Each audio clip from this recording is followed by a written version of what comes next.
Transparency, the longest-running talk show on cable television, continues to be of service for the information needs of the Negrense. Transparency, a no-holds-barred discussion of current and relevant events that are imbued with public interests.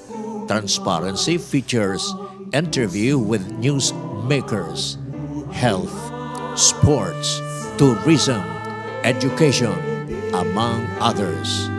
Transparency, a crusade against corruption, injustices, illegal drugs, and criminalities. Get involved and be a part of the solution to the unending problems of our society. And now, your host. Good evening, everyone. Welcome to our television program, Transparency. I'm your host, Mike Maghari. Today's presentation of Transparency, we will discuss on controversial issues, not only in the city of Bacolod, province of Negros Occidental, but current issues also in the entire country. Ang unang atong pagkatalakayon, mga kabyanan, ang parte sa renewable energy, no? Parte sa Seneco, mga kabyanan. Kaysa subong sine, ang atong dinapit nga mga bisita, ang una nga atong igapakilala, mga kabyanan, a well-known practicing lawyer, nga sa din, ini siya nakatapos ang iya sine College of Law sa University of the Philippines, kag nakapasar sa Philippine Bar in 1975. Mga kabyanan, ini siya kilala gid sa halos kadam-andri sa aton sa Negros Occidental, si Attorney Brick Reyes. Attorney, welcome. Thank you, Mike. Kag maayong gabi sa tanan nga televiewers sa iyong programa. Though suki mo naman ko diri sa inyong programa, so I think I need very little introduction and I'm very privileged to join you again tonight. Okay. Mga kabyanan, ang aton ikadua nga bisita from Attorney Brick Reyes, sa ilo kita mga kabyanan, sa isa sang ginakabig naton successful employee sang Seneco. Nagsugod ini siya, mga kabyanan, sa Seneco bilang isa ka ordinaryong empleyado, meter reader, nga sa din naging presidente man sang ila sine union, no, sa mga empleyado sang Seneco. Sa subong sine, amo ang bag-o gin iliher nga presidente sang Seneco. Transparency is proud to present to you for the first time Mr. Roy Cordova. Welcome, Mr. President. Damo kini salamat, Sir Mike, no? We are blessed nga gininbitar mo kami diri sa Seneco agon mapaabot naton sa mga member consumers owner ang mga programa sigong naton sa Seneco. Okay. Ang katatlo naton nga bisita, mga kabyanan, ini siya daw alter ego abi sang aton abyan Attorney Brick Reyes. Tell us abi kung can you give us your personality, boss? Yes, good evening to the viewers. Ako si Engineer Roberto Mascuñana, a professional mechanical engineer and consultant ni Attorney Reyes. Okay. Consultant kag migo. Okay, mga kabyanan, sa aton una gid pati sa Seneco, no? Luyag natin may balwa na bilang presidente sang Seneco nga you are newly elected as president. Tell us ang imong mga plans abi para sa Seneco bilang bago nga presidente. Ang una naton nga ginimo sa Seneco, we address our consumer now as member consumer owners, MCO. Ay isang nagligan ginatawag na naton ang mga konsumidor lang, no? Gintagaan natin emphasis ang ownership, no? Member consumer owners ang Seneco. Ang number 2 kag pinaka-importante naton sa mga programa, we will be really transparent. That's why sa May 18 nagsugod na kita sa transparency meeting. Ba, Like pareho sa atong programa, transparency. No? Transparency meeting. Sorry with your permission, sir. Okay. Saan na sino nagtalambong sa transparency Actually, meeting? the consumers advocates, no, ng mga grupo, ni Attorney Prick Reyes, Oo. kag ang Yukan, ang Power Watts ni Sir Winnie Sancho, Mhm. sinong Star Labilla, kag iban pa nga mga consumers advocates, no.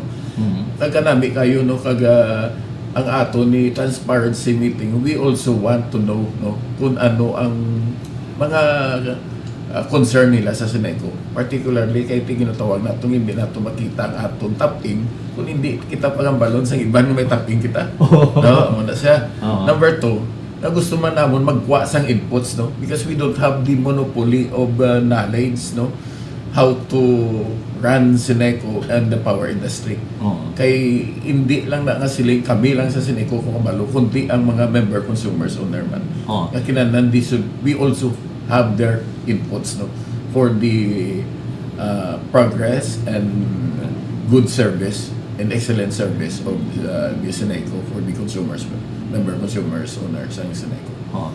Si General Manager Lagarde kag ang imo mga top officials sa Seneco, mga executives nagtambungan sa transparency meeting. Actually, sa nagligad, aratanan ang mga management staff, no, ang mga member of the boards, no. And it's the first time, no, modesty aside, it's the first time nga na himo naton sa Seneco, and we mean it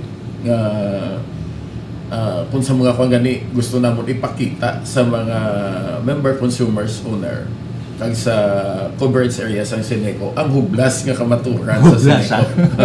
Oo. Actually gani ginahatag naton ang aton nga salen, ipakita naton how I worth tabi nagibilang kung pila ang kung ano ang asset and liabilities ko, and gipakita man naton, ipabalo man naton sila kung pila ang ginabaton sang isa ka presidente sa Seneco kada bulan. Maayo kay very transparent ang imo presidency, ang imo salen gipahibalogin nimo, no? Ang mga previous predecessors mo nga presidente anay sa Seneco wala gid magpahibalo sang salen. Daw unique ang imo presidency. Kaya again, no, kiti kalaway man nga kita o kung kita sa ako naglakat kita sa dalan, gaaway kita sa advocacy, gaaway kita sa kausa sa mga mamumugon, Oo. mga pumuluyo sang masa, di karon kita hindi kita magpati sa atong ginahambal, no. Daw ato ya I said hindi niya propaganda kay gusto naton nga ang Seneco hindi ni saya pamulitika, propaganda, kundi serbisyo niya. So, ang pagpili si mo bilang presidente, it was not because of politics, but really to serve the people. Yes, sir, because it's my passion to serve. Okay, I owe a lot sa Seneco. Since 1982, pagsulod ko ng inyong president ko, kag ang Seneco mo yung nagpa-eskwela sa kabataan ko. Oho. And I'm lucky nga may mechanical engineer naman ko. Kag mo na sa ganigang pinansa to, no? Kay pag-retire na to. Kag nakakuha man kita sa separation pay naton sa Seneco, no? Almost $1 billion man, no? It's now time to pay back Seneco and the consumer, no? Oo. And again, no? Nagpungko dala sa Seneco not to enrich ourselves, but to Amo serve. na mayo. But to serve. Okay, not to enrich yourself while in Seneco. This time pumatian tabi si Attorney Brick Reyes kung anong mambalya parte sa management sa buong Seneco, kung ano ang imo mga... Yes, Mike.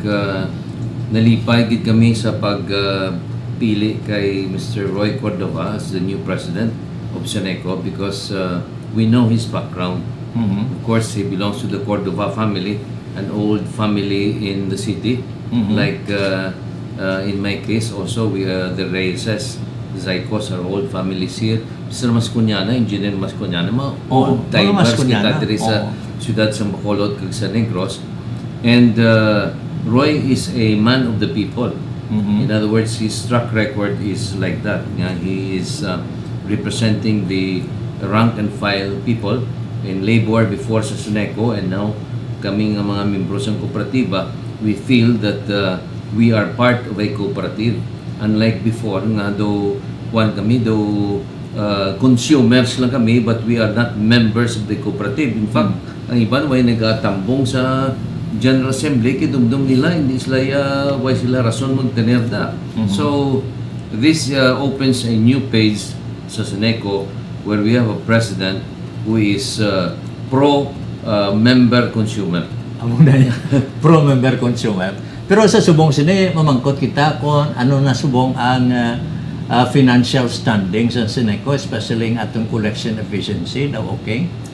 Una, napasalamat dito sa mga member consumers nga it's 96% ang collection efficiency ta. Wow, taas ulit, no?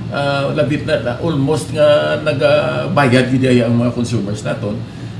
Although nga mayara makita gina-disconnect, and I asked nagapangayo ako pasensya nga naupdan ko gis ang aton nga mga member consumers owner kay tungod ko sa kapigaduhon man mo. But amon man na nga ang Seneco tinguha man magkolekta kay ginabayan na naton sa mga power supplier. And gusto ko lang iambal nga ang balayran ang rates ginaprangka ko nga it's we are isa kita sa pinakamataas sa Asia sa power rates naton tungod sang amo na bala sang una nga ginapunggan naton ang pag-privatize sa power industry nga in which nga gapati kita nga ang ang public utility should be owned and controlled by the state. Galing subong nang ginaw ang gobyerno ginhatag sa mga kapitalista. Kag kung magsiling kita kapitalista equals profit. Profit means high rates. Oh yes, naturally. Now, bati ko may referendum kamo nga ginapaabot. Ano ang kaayuhan sa isang referendum? Ano abis sa imo lang ang kaayuhan sa Yes sir, no. Pursuant to Republic Act 10531, all electric cooperatives in the Philippines, 119, they are mandated to let the consumer decide kung ano ang itsura sa electric cooperatives kaysa matutuod kung saan pa nato ning electric cooperative ni daw Sudo cooperative isa hindi matutuod Hindi man? kay kung ako member ko sa Seneco Employees Multi-Purpose Cooperative kada tuig ginatagaan kang bibibindo kag patronage fund. Unlike sa electric cooperative, this is a conjugal Marcos dictatorship nga style in fairness naman na-electrify niya almost the whole archipelago. Pero ang struktura this is a unique one nga magsiling ka kita kooperatiba membro pero quote and quote ni isa nga ginambal ko member consumers owner nga hindi matutuod nga may butang sa investment kay tungod ang electric cooperatives are non-stock and non-profit electric cooperative. But silingon 5 lang ka pisos kinabayan naton membership fee. Kay kung magsiling ta non-stock and non-profit unlike sa stock and profit I mean, mga electric cooperatives, mga lending ni mga electric cooperatives, sige pangulam sila sa membro nila, kag kung damo ulam mo, dako man imo patronage fund. Kag kung dako ang investment mo, dako man ang imo nga dividendo kada tuig sa imo nga fund. Pero amo lang ni ang aton nga tindog na to be direct with. Kay ginapapili subong ang mga konsumidores kung diin ta gusto blanin naton ang Seneco iparehistro sa SEC. Okay. Nga directly mangin like Meralco and PECO sa Iloilo nga may manag-iya na nga mga private nga padako-dako ang investment. Number 2, mangin ma-register sa CDA, Cooperative Development Authority. Anong bintahan? Nga ang bintahan ang tanan ng mga konsumidor pwede ka butang investment hindi lang 5 pesos. Dason kung may investment ka, may patronage fund ka, may dividendo ka, patronage fund. Pero ang nagtahon na natin, like abi may mall sa isa ka basa Bacolod, ang iyan na ang pwede siya maka-invest up to 100 million. Pero ako pinakadako ko nga pwede ma-invest ko 10,000 lang. Diin ang pinakadako namon nga dividendo pag tapos ang tuig. Of course, is the 100 million. Kung nagbabayad sa kada bulan 5 million, kag ako 5,000 ginabayaran ko lang sa kita nga mga ordinaryo middle class. Sinong dako nga patronage fund, of course that 5 million. So hindi matuod nga may patas equal sharing siya. Kag diin na kwaon ang ihatag nga investment kag patronage fund, kunti pasakaan ang rate naton kay para ihatag sa mga dagko nga nag-invest. Ang ikatatlo? Ang ikatatlo, amo ni sa ang ginatawag to be direct and to be frank with. Kay ako I'm the witness of this rural electrification program of the government nga non-profit, non-stock nga sang una ang Don Salvador ay pananasugan. Gariding lang ko sang una sa lang sa kwan. a study sa may Morsia? Morsiala. Oo. Subong as far as Bunga, Mhm. Barangay Bago, Oo. Bagong Silang. At So ano na talaga. ikatatlo? Ang muna, the Seneco should remain as non-stock and non-profit nga under sa National Electrification Administration, which is controlled and owned by the government. Oh, I see. Oh. So tatlo ka mode abi nga pilian naton Oo. sa sining ginapabot nga referendum. Yes, sir. Pero why pa man na set kung saan ang pitsa kag ano ang additional details pati sa referendum? Actually, may prior requirements sa before you hold an election. Oo. Hambal sang policy sa NIA, kinanan, makandak anay ang electric cooperative sang massive information and massive education in coordination with the different government agencies. Kay agud to, mangin patas, hindi na naton pag-imponer nga amo ni ang gusto tanayot naton, kinanan i-educate nanay naton so that the consumers will be guided for a right decision. Okay. Tahom sa mga informasyon na nakuha naton halin sa kay Mr. Roy Cordova, ang bag-o nga presidente sang Seneco. Now sa subong sinay na may controversial issue, parte sa sining ginatawag naton nga feed-in tariff upon feed system, no? Now para sa kasayuran sang aton nga mga konsumidor, pamatian ninyo kay gabayad kita sa Seneco sang aton nga balayran, lakip ini ang feed system, no? Na ipatag sa aton ni Bob Mascuñana, tala sabi, Bob, pati sini, may ideya ka? Oh, okay. Ining feed-in tariff allowance na sa account sa aton bill sa Seneco. Ini siya inakuha ni sa konsumidor, wala Kada ni- bulan? Oo, kita ang ini siya mo ning ibayad sa tanan nga mga renewable energy investors o nationwide, no? Mhm. So ini siya wala ni ang gobyerno gabayad sini kundi kita ang konsumidor among gabayad sini. Oh, then? Kag ining feed-in tariff good for 20 years ni. Uh-huh. So ang mga investors sa renewable energy wala di sila gasto sini kundi magpatindog lang sila sa planta, Oo. mag-atang sila sa power sa grid, Mhm. kag sukot sila sa aton sa Oo. feed-in tariff. So ini siya daw medyo explain ni karon ni Attorney Reyes kaya daw medyo unconstitutional ni siya. Oo. Kaya wala ni siya na-approve sang Congress but ginbutang lang ni siya sa Renewable Energy Act.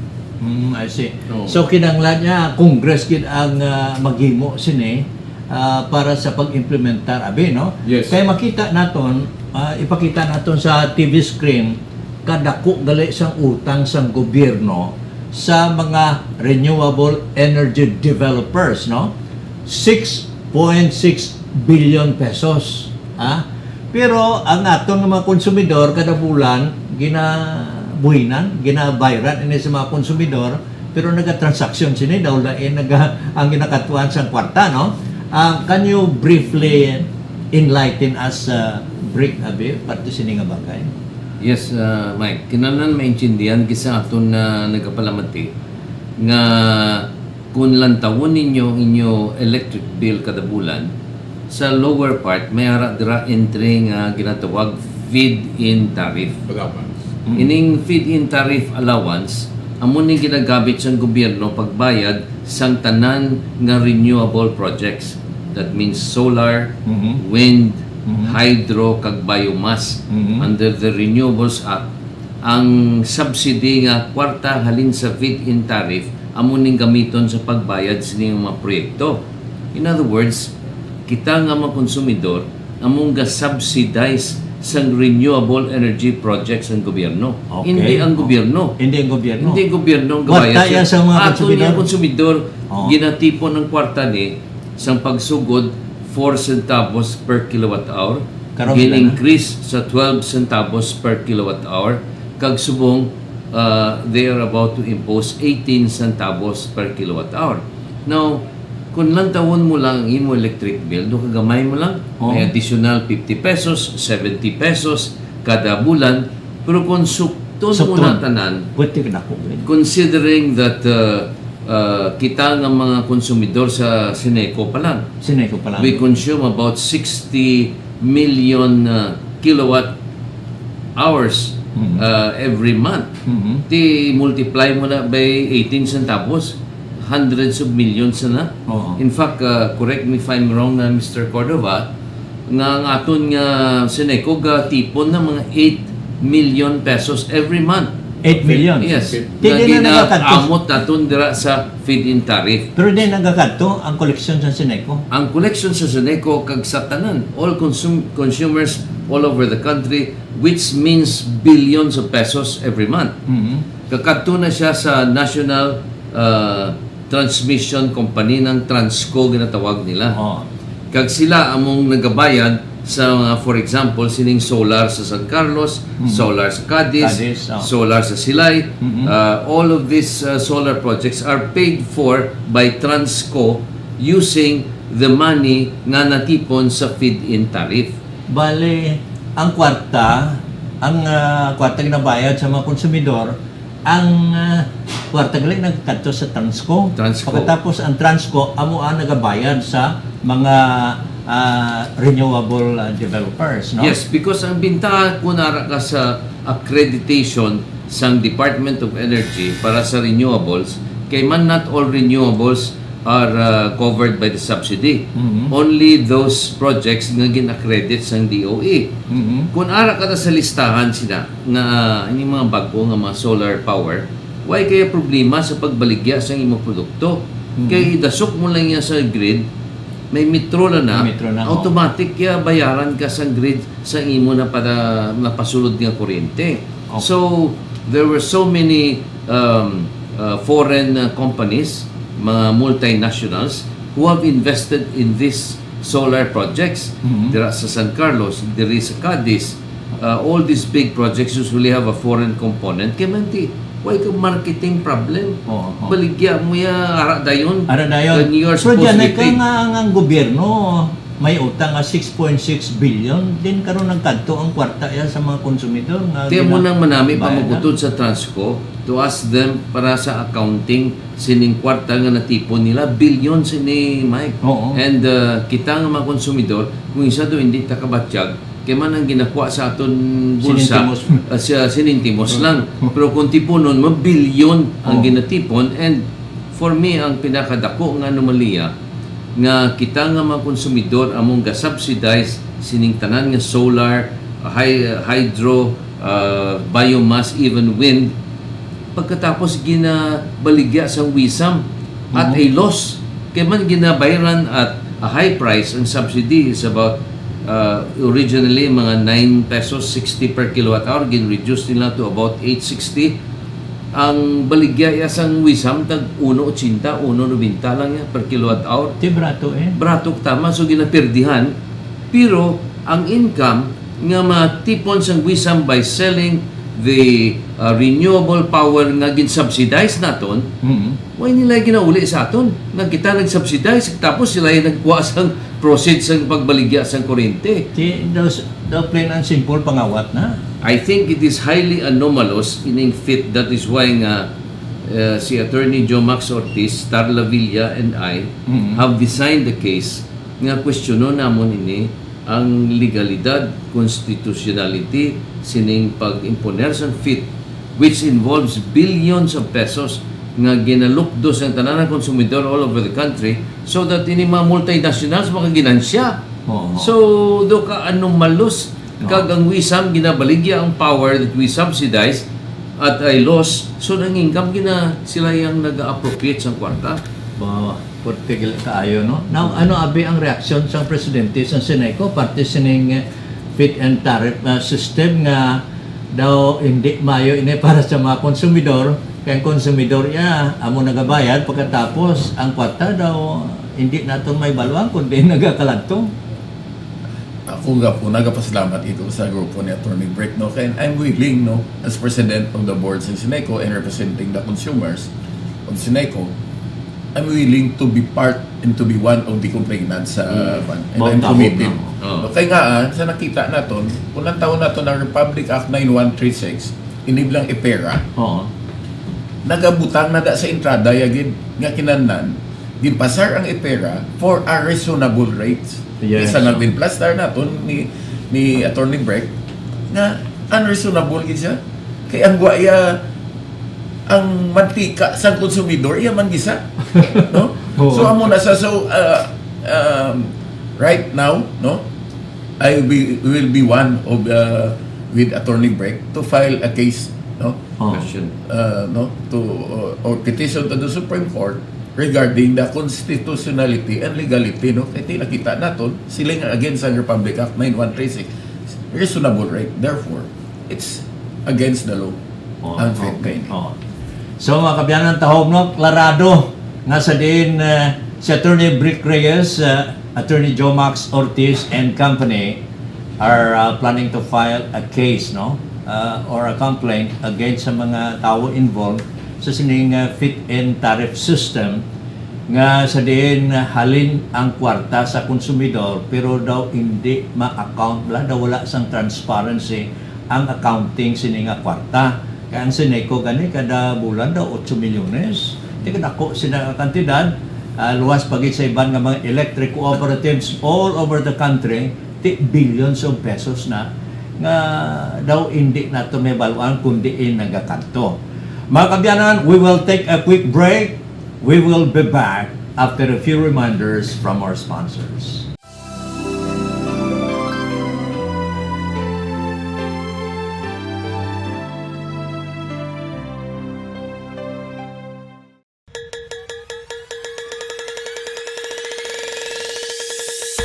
We are inviting everyone to come and watch the following upcoming free celebrity shows at Casino Filipino Bacolod El Fisher Hotel. Joey Albert live on June 14, Wednesday. Show starts at 9 p.m. at Casino Filipino Bacolod Entertainment Area, El Fisher Hotel. Admission is free. Renz Verano live on June 28, Wednesday. Show starts at 9 p.m. at Casino Filipino Bacolod Entertainment Area, El Fisher Hotel. Admission is free. We are inviting everyone to come and join the following upcoming events at Casino Filipino Bacolod El Fisher Hotel. Join the Real Deal Raffle promo for slot machine and bingo every Tuesday from 6, 7, and 8 p.m. 10 lucky winners and win as much as 50,000 pesos worth of slot machine loyalty credit. For table games every Thursday from 5, 7, and 9 p.m. 10 lucky winners and win as much as 50,000 pesos worth of free bet coupons. Join the weekly bingo every Tuesday 7:30 p.m., Friday 7:30 p.m., and Sunday 2:30 p.m. For more information, contact the Bingo Department at 434-8901, Local 316, or look for Bingo Staff. Join our newest promo, Magbingo para may regalo promo. Is open to all new and regular bingo patrons, 21 years old and above only. To join the promo for new clients playing, he or she shall first be enrolled in the player tracking system and or slot machine patron management system to qualify for the program. Promo will run for the period March to August 2017.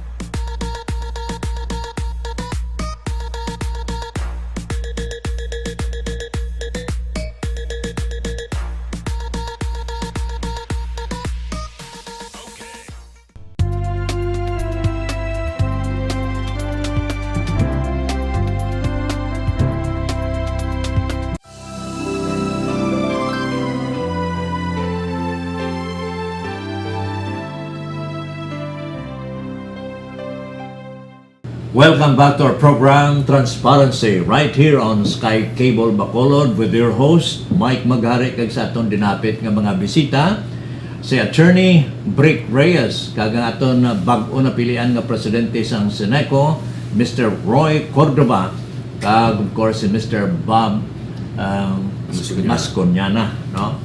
Now, may duga nga mga reaction ka mga statements ang atong nga mga bisita may kang tanan sa sining mga renewable energy bala, no?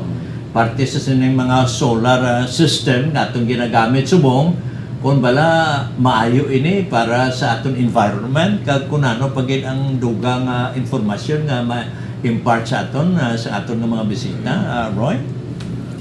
Actually, no, in fairness man na sa renewable energy, no, gagamit kita sa maduaway naton ang fossil fuel, no, Okay.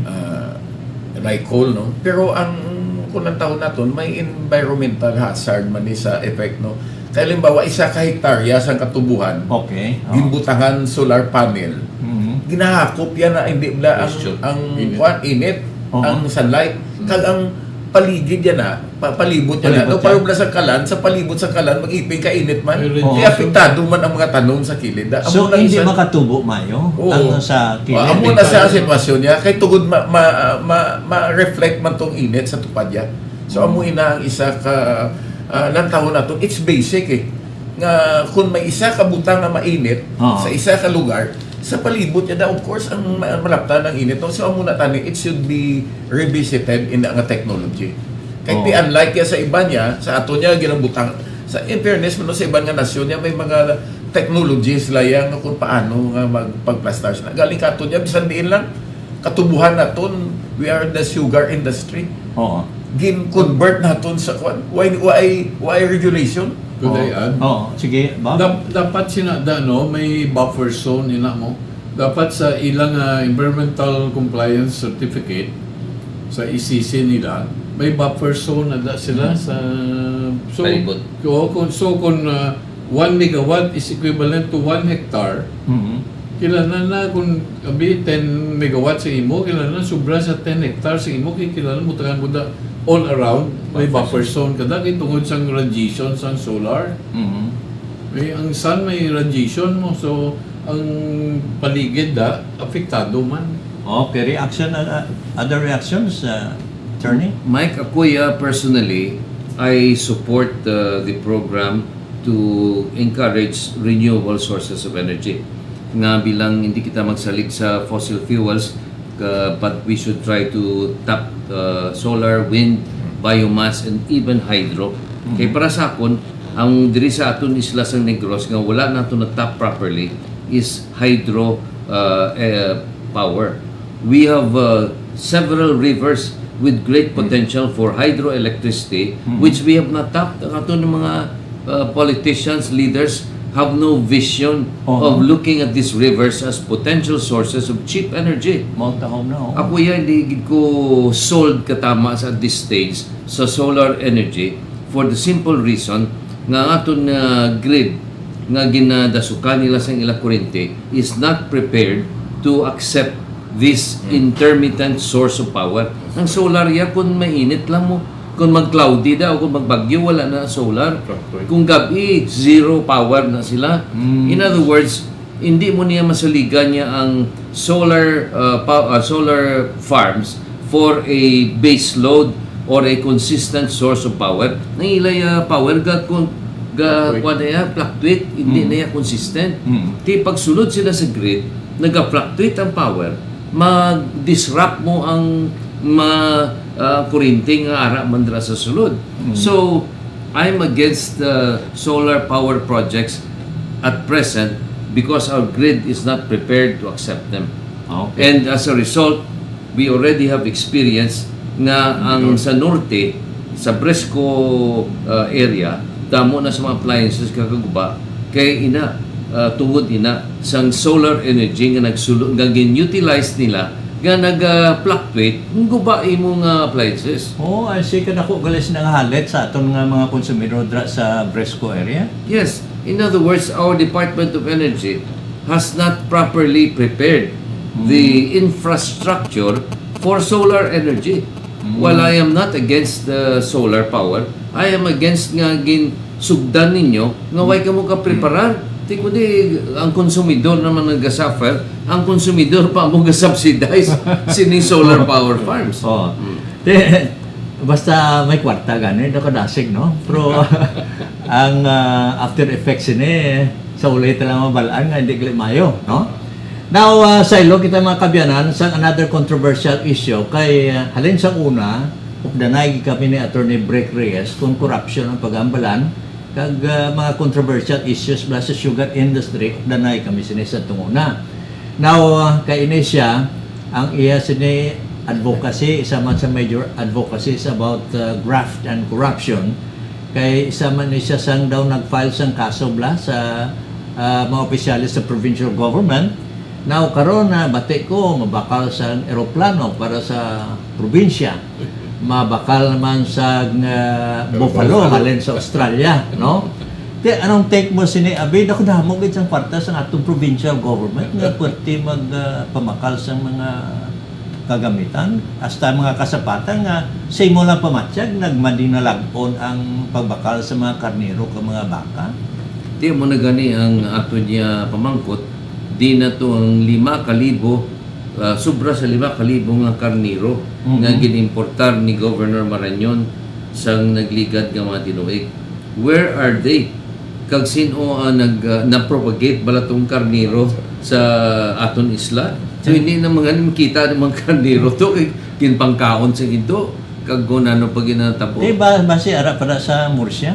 Why may nagsaka dito sa Murcia, sa Argelies nga property, Oo. do 300 lang kuno ka karniro ni isik nila to. 300. When Tingi ba, din we na ganito? imported more than 5,000 heads of sheep. Base yung iba na nasa Sagay? Mm. Why man?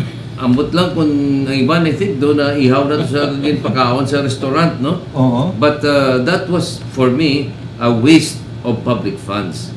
And kag among ng aton nga ginapamalabagan sa aton advokasya that public funds wasted, it is the people who suffer because we cannot provide the social services, public health, even roads and bridges. Hindi natin matag kay tungkol gingamit natin sa way na puslan sa aton nga probinsya like the Carnero, worth about 140 to 150 million pesos of public funds of the province. I think ang mayo gid himuon naton antes kita mag-import liwat sa mga bupalo naman as proposed by Governor Marañon is to ask for an accounting ang tabi itong Ginpamakal sa tunguna. pamakal sa karniro Oo. kag kunti ng karniro kag napuslan bala o wala. Oo. Because kung wala na puslan kag nausikan lang ang sobra sa isa ka 2 milyon ka pesos, then there is no justification for importing buffaloes. Sanay sino ang mga beneficiaries sa to, no? Kinanglan na mapaatagid sa publiko, kinanglan Yes. transparent, no? And I think another question that should be raised by the taxpayers of the province of Negros Occidental is pila ang utang sa probinsya ang outstanding debt. May utang probinsya, tidak ko damo Okay. man sang kwarta sang probinsya. Pwede katapos ang utang sa probinsya, we have imported the Carnero for more than 100 billion. We have put up the cyber center. Oo. Cyber center, Yes, no, utang oo. na sa land bank, Oo. which is more than 600 million pesos.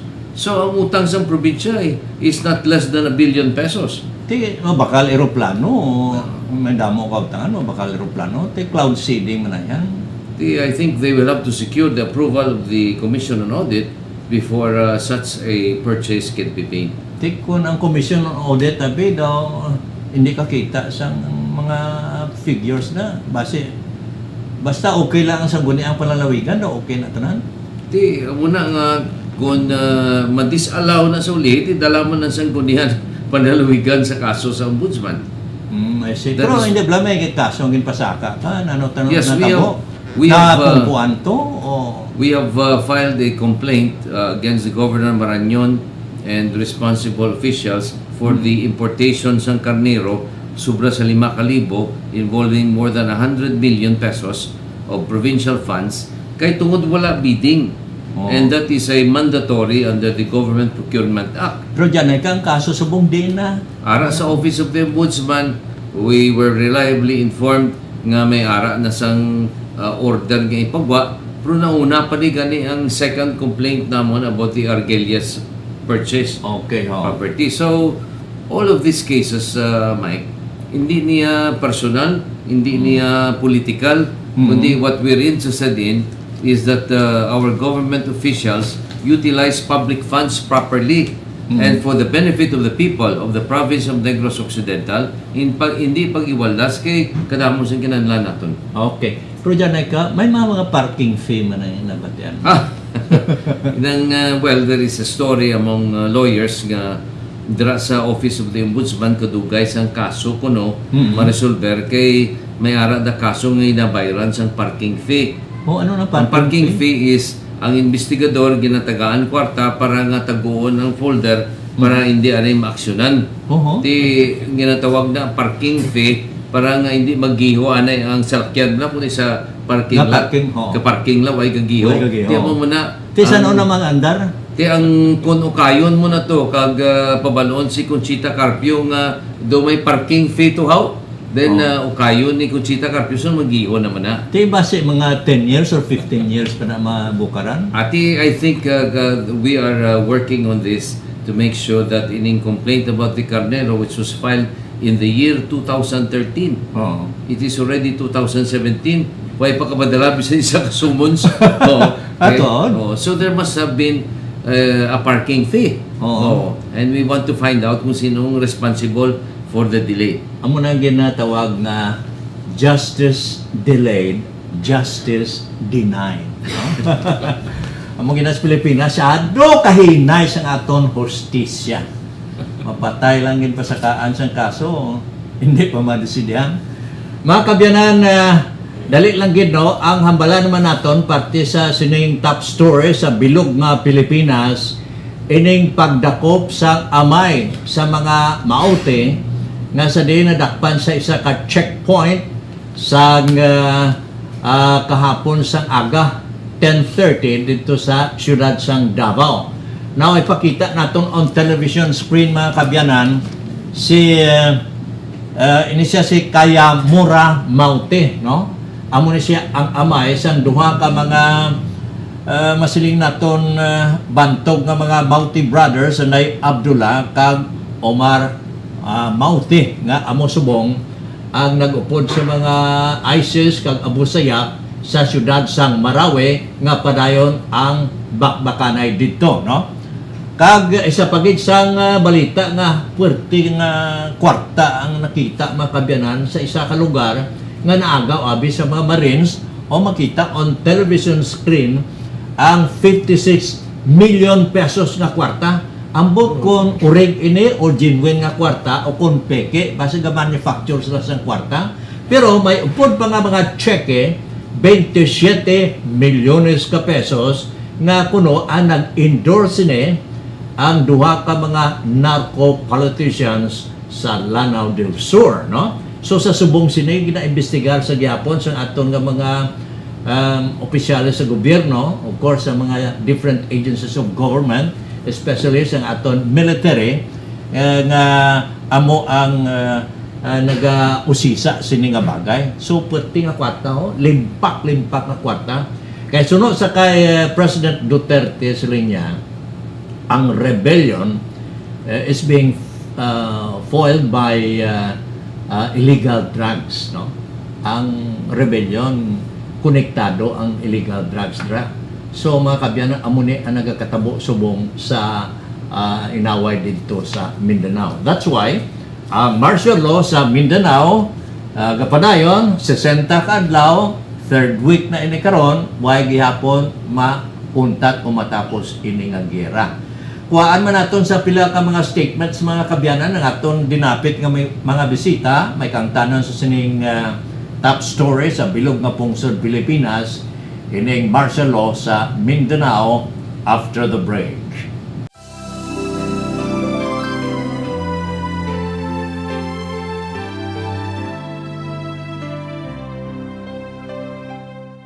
For all your hardware and construction materials, come and visit Well Trade Marketing.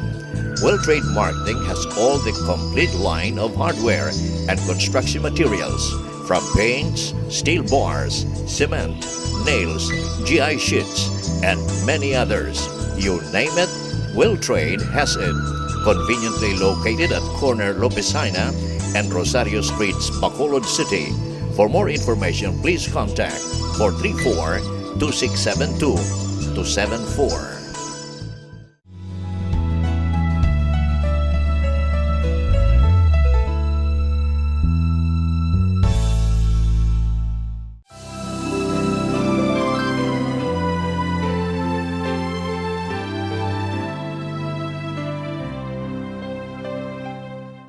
You are viewing Transparency right here on Sky Cable Bacolod with your host, Mike Magare, and of course, our honored guests, si Attorney Brick Reyes, Mr. Roy Cordova, kag Bob Mascuñana.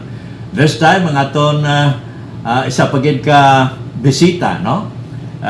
One of the most successful trial lawyer in the province of Negros Occidental, an outstanding public servant, having been elected city councilor. Ini siya mga kabyanan, bugalgig nga ari naman diri sa atong programa si Attorney Archie Baribar. Attorney, welcome back. Yung aga sa aton nga mga updanan. Thank you for the opportunity. Okay. Ang aton nga hambalan mga kabyanan, parte sa sining martial law sa Mindanao, kag sa subong sini may mga abogado nga gina-question ang constitutionality sini dito abi sa Supreme Court. Anong take mo sini, attorney, sining petition nila sa Korte Suprema nga they are against the imposition of martial law sa Mindanao? Yes, as provided by the Constitution, maskin sino makahatag sang petisyon sa Supreme Court, kag makaayo nga i-reviewon ang factual kag legal basis under sang section Section 18, no? Article 7, I think. So, ina siya, duna ina nga diretso sa ato nga Constitution, kag anyone can, even non-lawyers can file a petition. Sa imo abi paghangop sa sining martial law sa Mindanao, anong take mo sini ang constitutionality? Kapasar ni siya sa rebellion kag invasion? Ang may ikatatlo na dira nga provision nga when public interest so requires, no? Okay, May okay. nga close na dira. So ina siya is to be strictly construed, no?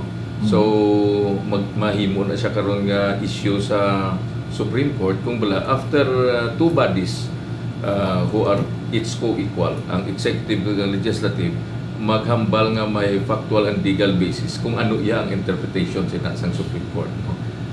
It might lead to more clarity, maklarify ni tanan, or it might lead to a constitutional standoff or crisis, so to speak. No? So we will see kung ano ang factual basis nga ihatag sa atong mga petitioners dito sa Supreme Court. Okay. Duga pa yung reaksyon, no? Parte sa martial law, kay kadamo sa mga terorista na subong. In fact, ang about objective sa mga ISIS ini is to kill and destroy, no? Amo ning ginhambal mismo sa atong presidente Rodrigo Roa Duterte. Now, tell us abi parte sa sining nagakatabo break na ang daw kadamo na gid sa mga terorista diri sa it might be possible nga ang iban nga mga turista magakadto sa iban nga lugar aside from Mindanao. Well, Mike, kabalo naman kita sa subong nga tinion ang sentro sang away sang ISIS ara sa Syria. Syria, okay. Yes. Oh. Kag ti dira away na may lain-lain nga undercurrents na dira. Una ginakontra nila si Assad nga mo ang Prime Minister of Syria. Kag isa pagid ka undercurrent, ining ISIS kalabanan ni sila belongs to the Sunni faction of the Muslim faith, no? Hindi ni sila Shiite, kundi Sunni ni sila. Ang Sunni more on violence ni sila o ano? Well, actually, I'm not an expert on their difference, but I know that they have a difference in belief. Oh. Ang Sunni kontra sa Shiite. Ang Sunni, amo ni ang Iraq, even Saudi Arabia, controlled by Sunni adherents. Ang Iran naman niya is Shiite. So, karon undercurrents ang away da, is Sunni versus Shiite Muslim adherents, besides ang ilang political issue against Assad. Now, karon dito sa Syria, baluka ang ISIS is not only based in Syria, they have been able to use the internet in their campaigns sa ilang ideology, sang natawag na Muslim fundamentalism. Kagang laban nga market nila sini, mga hubinis, mga hubin nga mga Muslims educated sa ilang mga eskwelahan nga who have been teaching fundamentalism. So now what has happened is that even there is sa Pilipinas nga the internet sabi man ang Pilipino. And so with the connection through the internet, a lot of the younger Muslims have been indoctrinated into the ideology of ISIS. And I think that is what is happening sa Maute Group. Although bisan si Archie, kabalo kami sining Marawi for a long time, decades, has been the center of the Muslim activity. Bisan magkaso kami ito, ginakulbahan kami ni magkato dito, kaya basi kung mahatiruhan kami sa likod. Ang mga Muslim ya, ang matutuod na Muslim ya, damay Ramadan sila, ang gina-observe ginilabi, no? Bilang holy abing paghatag sang importansya sa kay Allah, no? Ilabing Diyos, no? Ang mga ISIS yan daw ay nagapati sini nga ginatabo nila ning Marawi incident sa tiyon sang Ramadan. Tiway na sila yung restrictions as far as their ideology is concerned.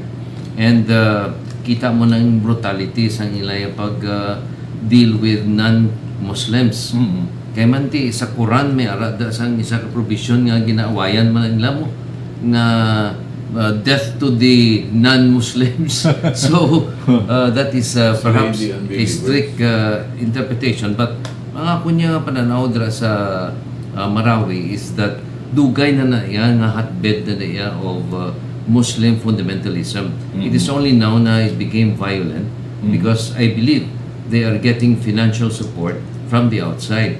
And the evidence is atong kwarta nga na dakpan na such large amounts is not available unless a foreign intermediary supplies that money. And I think the presence of people, foreigners who have been killed in the battle in Maute versus the Maute in Marawi, makita mo na nga may foreign component ining ila activity. And that is what makes it dangerous. Because once they have foreign funding, this will continue and it will spread. It is not just going to be limited to Marawi, it will be spread to other parts of Mindanao and maybe Visayas and Metro Manila. That's why nga kailangan alert kita kag vigilant ang population. Si Isnilon Hapilon, amo ni siya ang daw utok-utok sa ISIS sa Pilipinas, Dre. Sa subong sini, may bounty siya nga 10 million pesos. Amo ni palayag mga kabyanan sa military sining karunggid lamang nga ang bounty announce gid sa atong presidente, no? Now, hindi man manigar mga kabyanan, diri sa probinsya sa Negros Occidental, ang isa gid sa nakabulig sa presidency abi ni President Digong, amo si Attorney Archie Baribar, no? Archie, tell us abi sang imo abing advocacy sa presidency ni Digong, hindi pala nga nagasuporta kagid sa iya kandidatura kag sa subong sini daw ginapasakaan sa kaso dito sa International Criminal Court, no? Sa sining crime against humanity bala, no?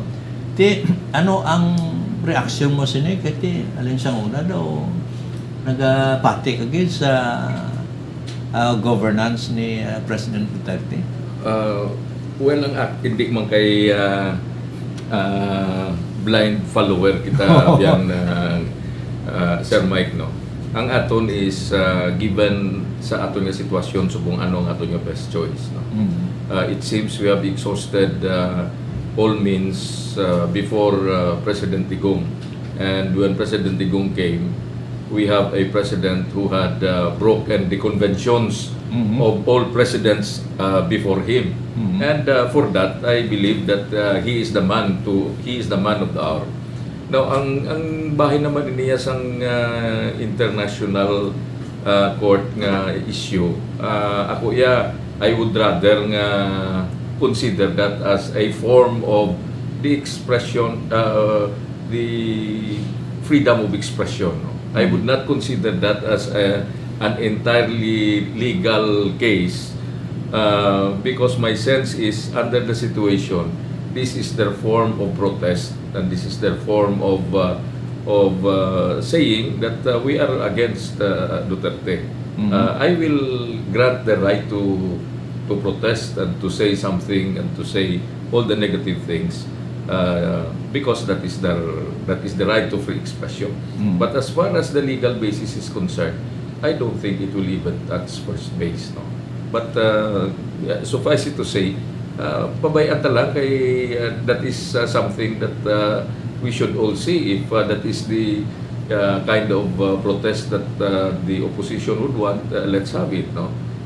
Remember dito Mike nga sa panahon dyan ni Marcos sa amo na to ka athag kung paano gin-concentrate sa isa ka tao ang legislative kung executive powers. Wala gani isang nakahimo sina, no? Nakahimo sang case out of that, no?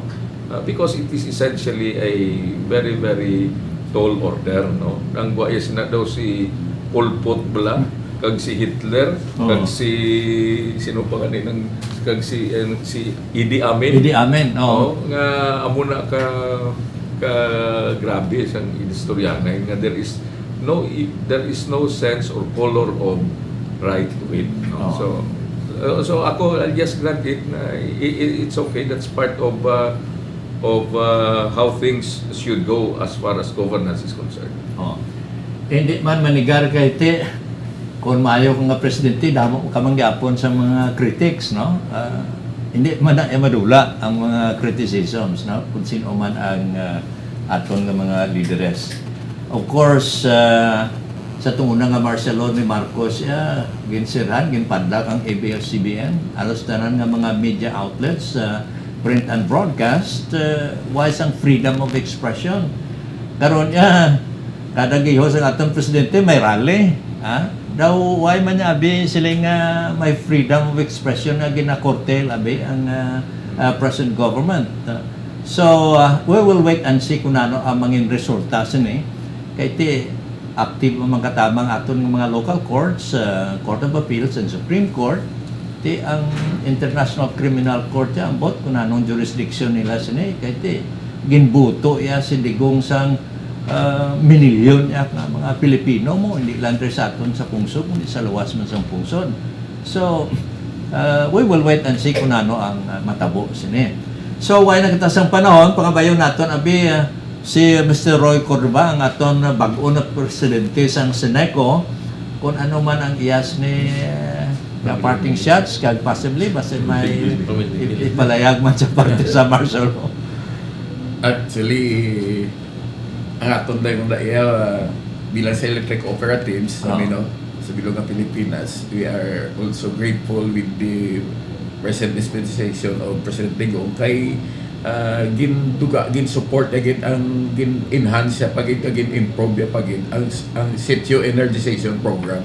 Sa diin, gindugangan niya funding nga halos ang pinaka-remotest area sa Pilipinas pasugaan niya gid, no?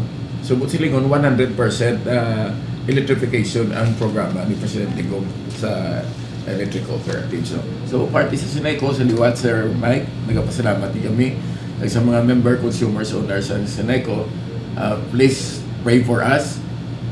No? Rest assured, we'll be always transparent. Okay, thank you so much, no? Makabyanan si Mr. Roy Cordova, ang bagong presidente sa Seneco. Bob, parting shots? Yes, kami ni Tony Reyes, mabalik kami di sa imong programa kay ining problem sa FIT is only in the tip of the iceberg sa problem ni sa ARC. Kada mo i-discuss ta mga problem sa ARC, kay man atong pag suicide ni Bilyab na ang general manager sa Oh. ERC, amo nang question gisubong buyag naton nga maansiran nga ang nag-suicide dito siya. No? Okay, Not no? only for 300,000 atong renovation sa board room nila kuno, sa 300,000 ma-suicide lang isa ka tawo. So there is there is a foundation nga nag-trigger sa to. Okay, thank you so much. Si Bob Mascunyana, Attorney Brick Reyes, ang ato nga warning shots. Brick. Thank you, Mike. Ginaimbitar lang namon na ato nagablamati. Kung gusto nga magsuporta sa aton ni petition ng inyong pasaka kontra sa feed-in tariff nga kita nagapati nga hindi ni constitutional kag legal kay wala isang diretsyo ang ERC mag-imponer sa additional charges sa aton electric bill without congressional approval. Okay, salamat kid Brick, no? Thank you so much. Mga kabyanan, one of the best lawyer, Attorney Brick Reyes. This time, ang aton abyan, former councilor Archie Barubar. Arch. Yes, salamat gid Tito Mike, and sa aton mga kaabiyanon diri, I'd like to apologize for coming in late, no. We have courtroom engagements to attend to. But sa pagsuma abi Tito Mike, ang ako niya nga lantaw sa issues ang martial law, having been or being one of those who had seen that era. Ang martial law sang una, pwede naton mabang nga daw pitbull. Pitbull ini sa sulod sang konstitusyon naton. Ang problema kay ang pitbull sang una, tamad ka baskog pa to sa panahon ni Marcos. Pero subong ang martial law nga sa sulod sa 1987 constitution, pitbull magyapon pero damo naguab. damo naguab kay man kulang-kulang na sa sangipon kay reviewon sa sang legislature, kay reviewon sa sang Supreme Court, pwede sa mapasakaan sa masisino lang ang mga nga iya nga ibutang sa iya nga poder, no. So that is what we are seeing now. It is something that we will have to be worried, but it is something that we will have to be reasonable also, because under trying times where tama na kadasig sang communication and violence can be instigated through these modern communication facilities, then we really have to get a second look sa aton nga martial law under the 87 Constitution. Okay, baka tahom sa mga mensahe ni Attorney Archie Baribar. Mga kabyanan, way nagtasang panahon, ang aton nga words of wisdom for tonight. The road to hell is lined up with good intentions. Ang inyong lagad, Mike Magari, nagasiling, thank you so much. Mabuhay ang Pilipino. You have just viewed Transparency right here on Sky Cable Bacolod. Be with us again every Monday, 10 p.m., Channel 40. Wednesday, Friday, Saturday, 8 p.m., Channel 32. And Sunday, 12 noon, Channel 40. For comments, suggestions, and ad placements, please contact Mike Maghari at cell number 0919-260-6943. Keep informed. Keep it here on Transparency, Sky Cable Bacolod. Thank you for watching. Happy viewing, everyone.